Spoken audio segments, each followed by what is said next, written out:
mercado puede ser el punto de equilibrio entre el volumen de dinero que tú quieres levantar en el mercado y el precio del mercado está dispuesto a poner a tus acciones en el caso de ese volumen de dinero. Ese es el papel principal del libro de órdenes, si yo lo interpreto. Sirve entonces para fijar el precio de la acción. Al final es el punto de referencia, ¿sí? Por eso es... ¿El punto de referencia es el libro de órdenes o la llamada que usted recibe? Bueno, es que la llamada se basa en el libro de órdenes, porque los asesores te garantizan, y los propios bancos colocadores que son profesionales y tienen una responsabilidad, que ahí no hay falsedades. Tienes unos controles como entidad que estás emitiendo y para eso tienes los asesores y para eso es importante que tus asesores no estén en el negocio de colocación. Y después los bancos colocadores, pues, hombre, tienen unas responsabilidades inmensas si ahí se produjese una... Y además, pensemos que entre los bancos colocadores estaba Bankia. Bankia también hacía el papel de banco colocador, lo cual suele ser común cuando una entidad bancaria hace una operación de estas, ella misma se coloca ante los bancos colocadores, con lo cual es una garantía más de que la información que recibes es una información fidedigna, ¿no? Yo creo que ahí no hay. Además, señor juez, la cifra que a nosotros se nos dio era una cifra que nosotros estábamos escuchando. Lo que estábamos, como era natural, éramos el vendedor, pues queríamos vender más caro, ¿no? Era la cifra que estábamos escuchando desde principios de julio. Claro, ahora hay que ver las cosas, ¿no? Pero ahí se produce un deterioro del entorno muy importante en Europa durante ese mes de julio. Empiezan a haber una desconfianza muy grande hacia el euro y eso incide en las bolsas, incide en los valores, principalmente los valores financieros, y se producen caídas de las cotizaciones muy importantes de los bancos que estaban ya cotizando y por tanto estábamos saliendo en un momento difícil. La pregunta que nos hicimos, y creo que era la pregunta correcta, es cómo era de difícil esperar. Y ahí tomamos una apuesta de no esperar. Apuesta en la que coincidieron todos nuestros asesores, colocadores, asesores, equipos internos, etcétera, de que el otoño se presentaba mucho más complejo. Y para nosotros, además, con un calendario ya prácticamente agotado, pues podría ser incluso mucho más complejo. Y una última. Pero, si me permite, que el precio fue duro para nosotros, ¿eh? No cabe duda, las cajas, no porque hubiera ningún planteamiento contable, sino un planteamiento real. Es decir, las cajas pasaban a perder el 50% del banco y era una decisión que no era fácil. También es verdad que, como se puede comprobar en colocaciones bancarias entonces y de ahora, eso es lo que le está pasando a todos los bancos en estos momentos que quieren capital, ¿no? Pero que el precio no era un precio tan descabellado lo indica que la acción se mantiene prácticamente estable hasta febrero del 2012, cuando se producen dos hechos muy significativos, aparte de los hechos macroeconómicos que podemos comentar. Uno, que se vuelven a reabrir las posiciones en corto, y dos, que el gobierno español anuncia una legislación de provisiones muy intensa para la banca.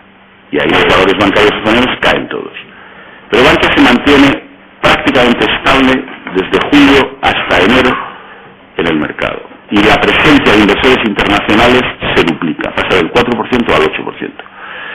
Estos son indudablemente datos que no tienen por qué ser definitivos, pero yo creo que son indicativos de que el precio no era en aquel momento un precio equivocado. Y por último, le decía, en cuanto a la captación de inversores, sobre todo de inversores institucionales, lo que se llama, lo entiendo yo,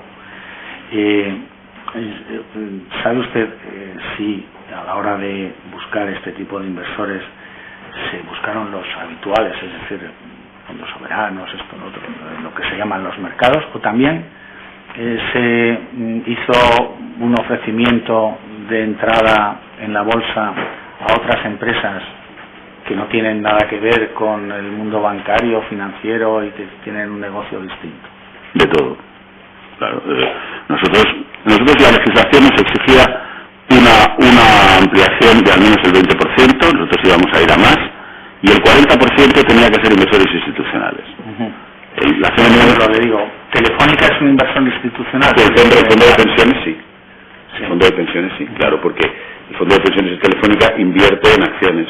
O sea, Telefónica como Telefónica también invertirá, no lo sé, no me conozco. ¿Y hizo gestiones, por ejemplo, para que...? Yo hice gestiones con posibles compradores de fondos de inversión, de fondos de pensiones, de compañías de seguros españolas, muchas.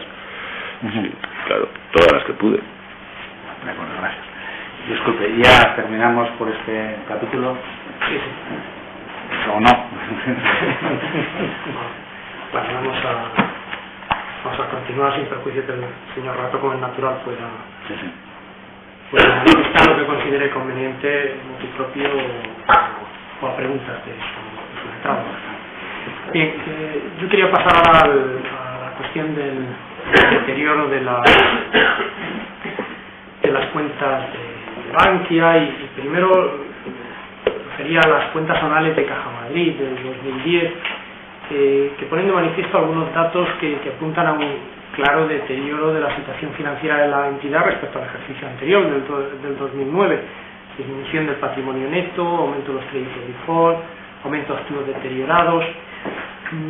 ¿Era usted consciente de las dificultades que atravesaba la entidad y de la repercusión que podía tener esto en las cuentas de Bankia? Prefiero cuando ya se conocen las cuentas de Caja Madrid. Las cuentas de todas las entidades financieras estaban deteriorándose y solo hay que ver la evolución de la morosidad.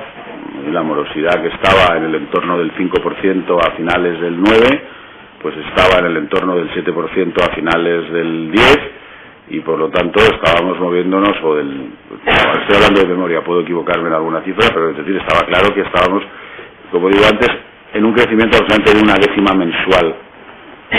Todos los meses iba subiendo la morosidad, y eso pasaba en el sector. Era más intensa en el sector de cajas que en el sector de bancos, porque una parte importante de esa morosidad estaba centrada en el sector inmobiliario, donde el sector de cajas tenía pues una presencia más intensa, ¿no? O porcentualmente más grande. Pero era a todo el sector. En este momento la morosidad está en el 11% en el sector bancario español, por lo tanto estamos en una coyuntura. Por lo tanto hemos pasado de una morosidad que crecía 1/10 mensual a una morosidad que crece pues 3 décimas mensuales. Ese es el ritmo de deterioro en el que nos hemos metido, ¿no? Por lo tanto, el deterioro en las entidades en los balances financieros había. La prueba es que provisionamos 9.300 millones por la fusión y hasta 10.500 en el año 2010, precisamente por eso, porque estábamos convencidos de que el deterioro exigía que tuviéramos colchón para absorberlo. Teníamos una genérica de 2.000 millones de euros, importante, pero la íbamos consumiendo, como veíamos, mes a mes, ¿no? Entonces, pensemos que, por dar las cifras del año 2011, Bankia tenía un resultado antes de provisiones de aproximadamente 1.700 millones de euros en números redondos, pero después tenía que provisionar considerablemente para quedarse con un resultado de 300 millones, ¿no? Y si miran ustedes las cifras del primer trimestre del año 2012, Bankia tiene un resultado, cifras que ya se presentan después de mi marcha, pero que se refiere a los primeros 3 meses de este año. Bankia tiene un resultado recurrente de 500 millones en el primer trimestre, lo cual indica que el resultado recurrente está aumentando, ya no está en una cifra de 1.700, 1.800 millones anuales, sino de 2.000 millones anuales, pero seguramente las necesidades de saneamiento no han bajado, sino que han crecido. Por tanto, eso que usted describe no es Caja Madrid, eso es el sistema financiero español. La coyuntura estaba en esa dirección. Había gente había entidades que tenían una situación más cómoda, que tenían o más capital o menos exposición al inmobiliario, y había entidades que estaban en una situación menos cómoda que nosotros, pero indudablemente nosotros nos hemos movido por el tiempo que yo he estado aproximadamente en la media del sector en morosidad, teniendo una exposición al inmobiliario mayor, cual creo que hay que resaltar. Bien, éramos plenamente conscientes de que el deterioro de la morosidad no solo estaba creciendo, sino que iba a seguir creciendo, y teníamos que hacer un esfuerzo de provisiones constante. Pero aquí juega también la coyuntura, porque va muy ligado, todo esto tiene que ver con la coyuntura económica. Pensemos que el Fondo Monetario Internacional en septiembre del año 2011 prevé que la economía española crezca 1,5 puntos positivo. El mismo Fondo Monetario Internacional en abril del año 2012 ha previsto que la economía española caiga 1,5 puntos negativo. Se ha equivocado en 3 puntos del PIB. Bueno, se ha equivocado. La coyuntura ha cambiado 3 puntos del PIB para una de las entidades internacionales con mayor experiencia en previsión macroeconómica. Eso indica hasta qué punto esa preocupación que usted apunta no era una preocupación de Caja Madrid, era una preocupación de todo el sector bancario español, y nosotros hacíamos provisiones crecientes contra resultados y contra patrimonio, porque éramos conscientes de que era lo único que se podía hacer, era una prioridad, ¿no? ¿Qué hace el Banco de España en estas fechas, después, en torno al verano del 2011? ¿Alguna advertencia sobre ese deterioro, o muestra alguna preocupación sobre ese deterioro en las cuentas de BCA Bankia, superior al esperado? ¿Tiene alguna reunión con representantes del Banco de España en este? No, que yo sea consciente. La inspección del Banco de España nos pedía que hiciéramos esfuerzos de saneamiento, pero eso era, y que fuéramos muy cuidadosos en la concesión de créditos, pero no hubo ninguna reflexión especial sobre nuestra política de saneamientos en el Banco de España, que yo sea consciente, y vamos, estoy seguro de que la hubiera conocido. Entre otras cosas, yo tenía una relación fluida con los directivos del Banco de España, como era normal, y hablaba muy a menudo y hablaba de muchas cosas, pero yo les transmitía mi preocupación por el aumento de la morosidad, pero no porque fuera un tema solo nuestro, ¿no? No me veía con mis colegas de la CECA, era un tema general, ¿no? Le quería preguntar también por la crisis del Banco de Valencia, que se produce en septiembre del 2011.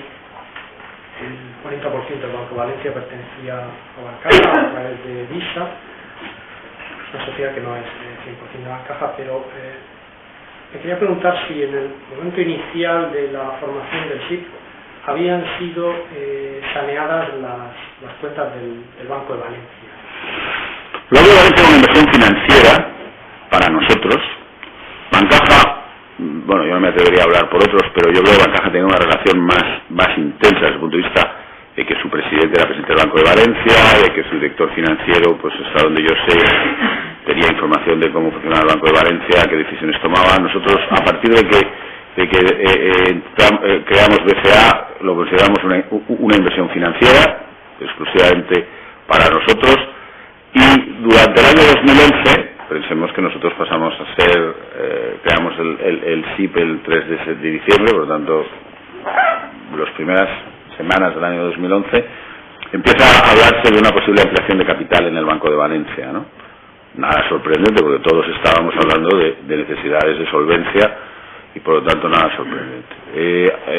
Yo le transmito a los responsables del Banco de Valencia que mi opinión, y es la que yo estoy dispuesto a llevar al Consejo de Administración de BCA, es que si hay una ampliación de capital, yo le propondría su estudio al Consejo de Administración de BCA con dos condiciones.